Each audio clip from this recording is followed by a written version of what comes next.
আমরা এখন আছি বাংলা একাডেমি চত্বরে। এখানে 1052, 1053 এবং 1054 নম্বর স্টল। এই স্টলটি মূলত বৈষম্য বিরোধী ছাত্র আন্দোলনের। তাদের স্টল থেকে আজকে একটি ছবি ফেসবুক তথা সোশ্যাল মিডিয়ায় ভাইরাল হয়েছে। সেই ছবিটি মূলত আমরা আপনাদেরকে দেখানোর চেষ্টা করছি।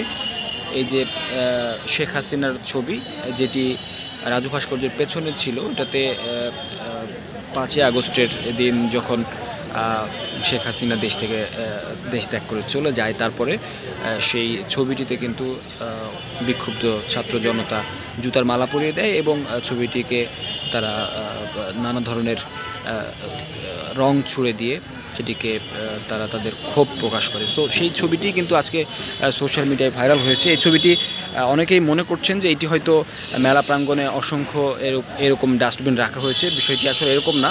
একটি মাত্র ডাস্টবিনই এখানে রাখা আছে এবং সেটি বৈষম্য বিরোধী ছাত্র আন্দোলনের এই যেই স্টল রয়েছে সেই স্টলেই কিন্তু স্টলের পাশে সেটি রাখা হয়েছে। এই জন্য অনেকেই এটি নিয়ে হয়তো মনে করছেন যে এটি ঢাকা বিশ্ববিদ্যালয় কিংবা বাংলা একাডেমি কিংবা সংস্কৃতি মন্ত্রণালয়ের পক্ষ থেকে এটা হয়ে থাকতে পারে, কিন্তু ব্যাপারটি আসলে ওরকম না।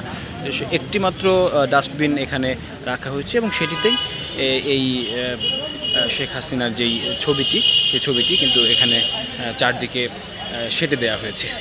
তো এই ছবিটি মূলত আজকে প্রধান উপদেষ্টার যে প্রেস সচিব শফিকুল আলম, তিনি ফেসবুকে দেওয়ার পরে কিন্তু ভাইরাল হয়ে যায়।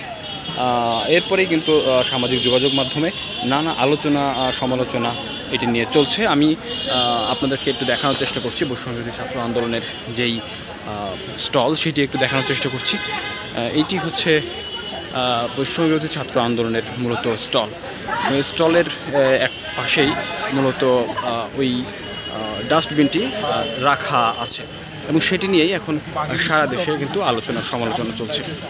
তো এডুকেশন টাইমসের পক্ষ থেকে আপনাদের সবাইকে ধন্যবাদ এবং অমর একুশে গ্রন্থমেলা থেকে আপনাদের সবাইকে শুভেচ্ছা জানিয়ে আমাদের এই ভিডিওটি এখানে শেষ করছি।